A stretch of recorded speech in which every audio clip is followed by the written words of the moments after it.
по делам религии при правительстве Таджикистана в ближайшее время организует курс повышения квалификации для имам-хатыбов мечети республики по выявлению среди прихожан последователей мазхабов неханафитского толка, то есть распознанию экстремистов или террористов. Об этом заявил в интервью Азия Плюс глава комитета по делам религии Хусейн Шакир. По его словам, представители правительственных религиозных организаций Исламского центра Таджикистана в рамках этих курсов ознакомят имам-хатыбов с поведением так называемых потенциальных экстремистов и террористов во время совершения намаза. Следует отметить, что мазхаб, согласно исламу, это школа шариатского права, и в исламском мире распространены 4 известных общепринятых суннитских мазхаба – ханафитский, шафиитский, маликитский и ханбалитский, за каждым из которых следуют сотни миллионов мусульман. Таким образом, власти Таджикистана отнесли последователей разных мазхабов к экстремистам или террористам. Напомним, что 27 августа 2015 года представитель МВД Таджикистана Зикрулло Саидзода перед началом пятничной молитвы в центральной мечети Душанбе заявил, всякие действия которого не будут соответствовать требованиям ханафитского мазхаба будет допрошен. Факты преследования по признаку принадлежности к иному мазхабу уже давно фиксировались в Таджикистане. Однако в последнее время власти Таджикистана, по всей видимости, приняли решение усилить репрессии в отношении инакомыслящих.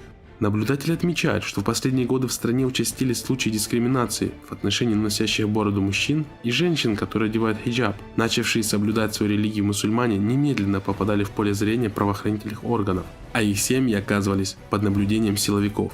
Так, начальник УВД Хатлонской области Бахром Шарифзода заявил 19 января текущего года: в 2015 году на территории области была прекращена деятельность 162 торговых точек, занимавшихся продажей сатров хиджаба. 1773 женщин и девушек, которые раньше носили сатры, отказались от этого и были приведены в порядок бороды 12 818 граждан. Основным поводом для репрессий в отношении соблюдающих мусульман власти Таджикистана используют обвинения в экстремизме и терроризме. Глава МВД Таджикистана Рамазон Рахимзода 25 января 2016 года сообщил на пресс-конференции о том, что за 2015 год 903 гражданина объявлены в международный розыск за связь с террористическими и экстремистскими организациями, и 247 граждан привлечены к уголовной ответственности за участие в террористических и экстремистских организациях. Примечательно, что далеко не все объявленные в розыск граждане Таджикистана являются последователями каких-либо исламских движений или организаций. Значительная часть таджикистанцев объявляются вне закона за одно лишь строгое соблюдение своей религии или же по причине длительного отсутствия в стране в связи с экономической миграцией.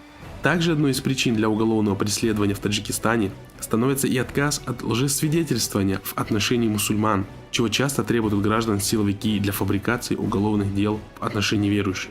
Эксперты считают, что усиление давления на верующих со стороны властей Таджикистана направлено на препятствование развитию ислама в стране и вызвано в первую очередь быстрыми темпами роста числа соблюдающих свою религию мусульман в Центральной Азии в общем и в Таджикистане в частности.